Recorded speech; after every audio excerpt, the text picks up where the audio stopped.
नमस्कार, मैं श्यामगिरी। आप देख रहे हैं टीएफडी इंडिया लाइव। टीएफडी इंडिया लाइव में आप सभी दर्शकों का स्वागत है। बंगाल के अंदर बवाल बहुत भारी हो गया और वह बवाल अब बंगाल हाई कोर्ट तक पहुंच गया। जिस तरह भारतीय जनता पार्टी की सरकार आने के बाद और ममता बनर्जी बर्खास्त किए जाने के बाद बंगाल के अंदर जो स्थितियां उत्पन्न हुई हैं वह बहुत भयावह है। ममता बनर्जी हाईकोर्ट इसलिए काला कोट पहन करके खुद वकालत करने पहुंच गई क्योंकि बंगाल में बुलडोजर चल रहा है और उस बुलडोजर से उन गरीबों को दिक्कत हो रही है जो वर्षों से पनाह लेकर के अपना रोजी रोटी चलाते हैं।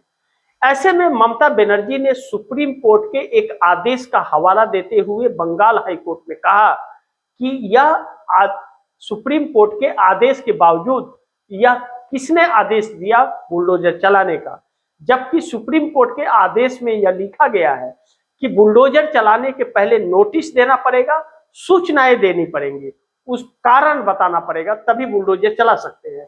तो ऐसे में शुभेंदु अधिकारी सरकार को किसने कहा बुलडोजर चलाने के लिए? इस पर कार्रवाई की जाए और इसे रोका जाए, यह बंगाल के अंदर हाई कोर्ट में ममता बनर्जी ने कहा। लेकिन ममता बनर्जी सुप्रीम कोर्ट में भी लड़ रही है चुनाव आयोग के खिलाफ। जिस तरह से चुनाव में धांधली हुई है, 31 सीटों पर चुनाव आयोग और मोदी सरकार फंस गई है। ऐसे में पूरा चुनाव बंगाल का खारिज हो सकता है और फिर से दोबारा चुनाव किया जा सकता है। सुप्रीम कोर्ट का फैसला हो जाएगा, वह इंसाफ देगा, इस बात की उम्मीद जताई जा रही है, लेकिन अभी कुछ कहा नहीं जा सकता।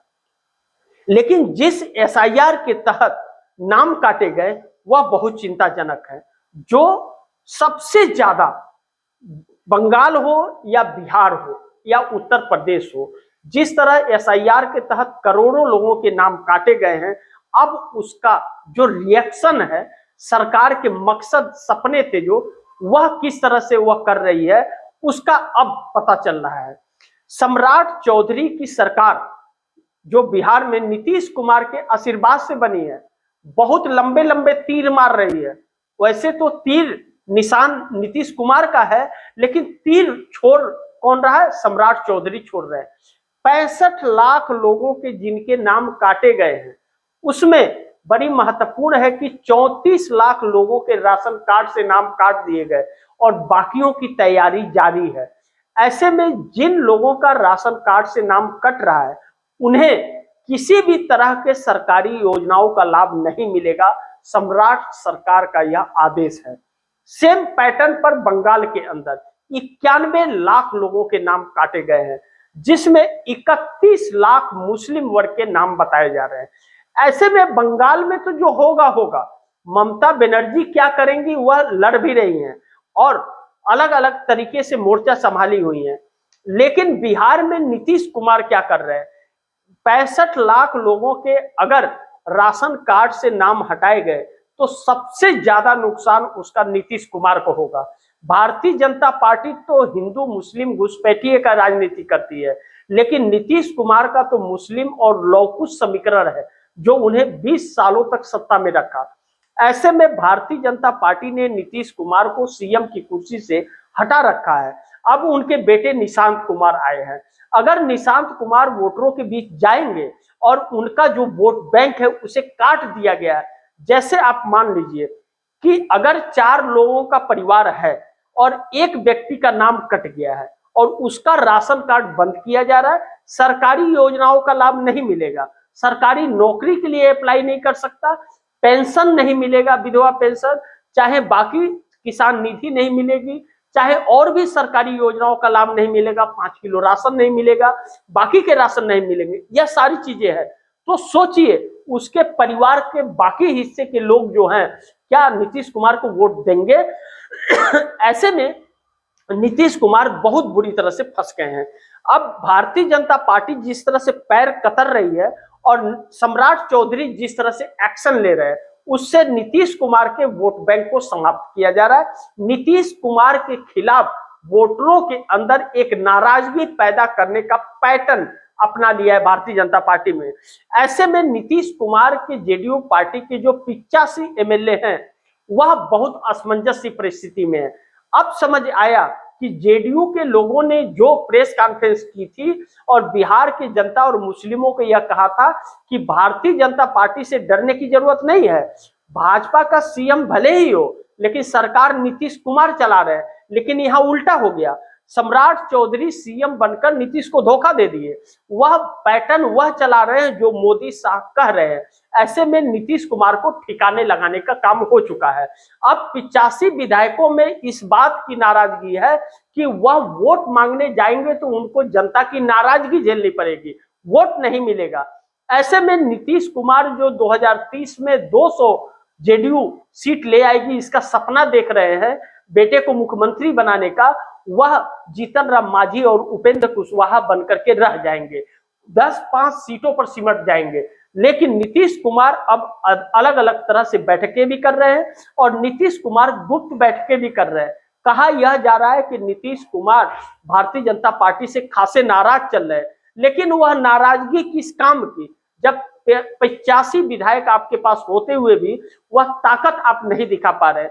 12 सांसद भी हैं, लेकिन नीतीश कुमार के लिए अब दिक्कतें बिहार में आने वाली है। नीतीश कुमार ने समय रहते अगर नहीं चेता तो बिहार के अंदर उसकी कीमत चुकानी पड़ेगी। ऐसे में कांग्रेस पप्पू यादव के सहारे बिहार में अपनी पैठ बनाने की कोशिश में और जनाधार बढ़ाने की है और वह सिंपैथियां भी मिल रही हैं। जिस तरह बीपीएससी छात्रों पर लाठीचार्ज हुआ तो राहुल गांधी सामने आए, जिस तरह से पप्पू यादव वहां मेहनतें करते हैं उससे कांग्रेस का जनाधार बढ़ रहा है। लेकिन इसी एसआईआर के तहत चंद्रबाबू नायडू के लिए भी दिक्कतें आने वाली है, क्योंकि एसआईआर का ऐलान पूरे देश में अब होने वाला है। आंध्र प्रदेश के अंदर भी एसआईआर होगा। भारतीय जनता पार्टी ने जिस तरह से साजिश रची है एसआईआर का, बंगाल के अंदर आप दर्शकों को मैं बताना चाहूंगा कि बंगाल के सीएम शुभेंदु अधिकारी ने भी यही कहा कि वहां भी यही चीजें लागू होंगे। तो आंध्र प्रदेश के अंदर चंद्रबाबू नायडू की सरकार है। चंद्रबाबू नायडू मुस्लिम समुदाय को वह देते, व्यवस्था भी देते हैं, 4% आरक्षण, 5,000 रुपया मदरसे में का मेंटेनेंस, मस्जिद में नमाज अदा करने वाले को 10,000 रुपये की सैलरी मौलाना को, और उसके बाद हज यात्रियों को 1 लाख रुपए की आर्थिक मदद। लेकिन दूसरे राज्यों में नहीं मिलता है। 7.5 से 8% मुस्लिम उनको वोट करते हैं। जो आबादी है आंध्र प्रदेश की, उसमें 95% चंद्रबाबू नायडू को वोट दिए थे। इसी तरह से भारतीय जनता पार्टी करेगी तो उनकी नाराजगियां बढ़ रही हैं। ऐसे में चंद्रबाबू नायडू के 18 सांसद भी लाचारी उनकी दिख रही है और चंद्रबाबू नायडू को इस बात का डर सता रहा है कि नरेंद्र मोदी इसी पैटर्न पर आंध्र प्रदेश के अंदर भी अगर कब्जा कर लिए तो चंद्रबाबू नायडू के लिए दिक्कत होगी। लेकिन कांग्रेस उसके आगे जाकर के चंद्रबाबू नायडू के लिए मुश्किल बन रही है। ऐसे में चंद्रबाबू नायडू नरेंद्र मोदी को छोड़ करके कांग्रेस के साथ आने का मन बना चुके हैं और मन बनाते हुए दिख रहे हैं, ऐसा कहा चर्चाओं में है। अब ऐसे में बड़ी दुविधा वाली बात यह है कि बिहार में एक तरह से सम्राट चौधरी ने सीएम बनकर नीतीश को धोखा दिया है। 85 एमएलए 12 सांसद रहने के बावजूद नीतीश लाचार है और उनके लाचारी का कारण सम्राट चौधरी बनते जा रहे हैं। तो आने वाले दिनों में जो नीतीश कुमार को दिखते आएंगे और आरजेडी भी बहुत मुश्किल में, आरजेडी अब उठ नहीं पाएगी। आरजेडी के एक नेता नीट पेपर जो लीक हुआ है उसमें वह आरोपी पाए जा रहे हैं, उनकी गिरफ्तारी भी हुई है। ऐसे में तेजस्वी यादव के लिए भी संकट हो रहा है और कांग्रेस का अलग ही जनाधार बनता हुआ नजर आ रहा है।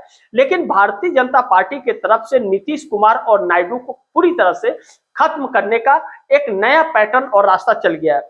बड़ी महत्वपूर्ण है कि महंगाई की मार इस देश में बहुत भारी मात्रा में आने वाली है। रेट हर चीज के बढ़ाए जा रहे हैं और घरेलू एलपीजी गैस जो है 2100 रुपए से या 2000 रुपए से ज्यादा का उसका रेट हो सकता है। आने वाले दिनों में, ज्यादा दिन यह नहीं लगेगा, बहुत जल्द होगा। और भारतीय जनता पार्टी प्रपंच रच रही है लेकिन परेशान बहुत है, क्योंकि जो महंगाई की मार पड़ने वाली है उससे रोजगार भी भारी मात्रा में जा रहे हैं।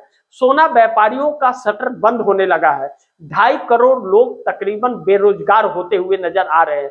ऐसे में मजदूरों के अंदर और एक आक्रोश उत्पन्न हो रहा है। और इस एसआईआर के तहत जो साजिश चली जा रही है, न्यायपालिका भी न्याय देता हुआ नजर नहीं आ रहा है। लेकिन सुप्रीम कोर्ट के अंदर मुख्य चुनाव आयुक्त की नियुक्ति को लेकर के भी सुनवाई चल रही है, फैसला आने वाला है।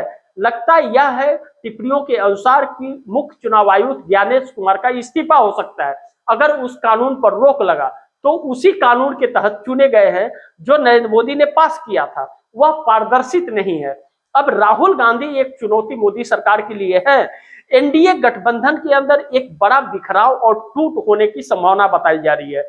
जिस तरह तमिलनाडु के अंदर एडीएमके के लोग टूटे, 24 लोग टूट गए और बाकी के भी एडीएमके छोड़ने की फिराक में है। ऐसे में भारतीय जनता पार्टी का जो पैठ बनाने का एक रास्ता तमिलनाडु में था एडीएमके के जरिए, वह ध्वस्त हो गया है, मकसद कामयाब नहीं हो पाया। अब नायडू नीतीश को फैसला करना है कि उन्हें क्या करना है, लेकिन चंद्रबाबू नायडू बहुत खासे परेशान नजर आ रहे हैं और रेवंत रेड्डी से संपर्क साध रहे हैं। लेकिन नीतीश कुमार की तो पूरी लुटिया डूब रही है। नीतीश कुमार के पास 85 विधायकों की ताकत रहते हुए भी और वह कुछ नहीं कर पा रहे हैं। ऐसे में गुप्त बैठकों का क्या असर होगा, क्या उसका रिजल्ट निकलेगा, आने वाले दिन में पता चलेगा।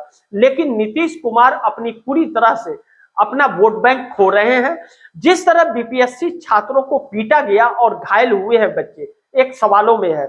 लेकिन एक और महत्वपूर्ण बिंदु है कि यह राशन कार्ड से जो नाम काटे जा रहे हैं, और जैसा मैंने कहा कि सरकारी योजनाओं का लाभ नहीं मिलेगा, जीविका दीदियों का भी नौकरी जा सकता है इससे। और बहुत संशय एक फैल रहा है बिहार के अंदर। बहुत सोची समझी रणनीति के तहत भारतीय जनता पार्टी नीतीश कुमार को खत्म करने की साजिश चल रही है, लेकिन इससे बिहार को कोई लाभ नहीं। भारतीय जनता पार्टी अपना शिकंजा कस रही है बिहार के ऊपर और पूरी तरह से अपने कब्जे में ले रही है। रोजगार किसी को मिलेगा नहीं। सम्राट चौधरी अलग अलग ऐलान कर रहे हैं, लेकिन इनके पास वेतन और पेंशन देने का पैसा नहीं है। 12,000 करोड़ रुपया आरबीआई से कर्ज लेकर के अभी सरकार बनने के बाद सम्राट चौधरी बैठे हुए हैं, लेकिन रेवेन्यू जनरेट बिहार में नहीं हो रहा है, जिससे सरकार अलग अलग दिक्कतों में है। इसके लिए अलग अलग तरीके अपना रही है कि जनता कहीं सड़क पर न आए।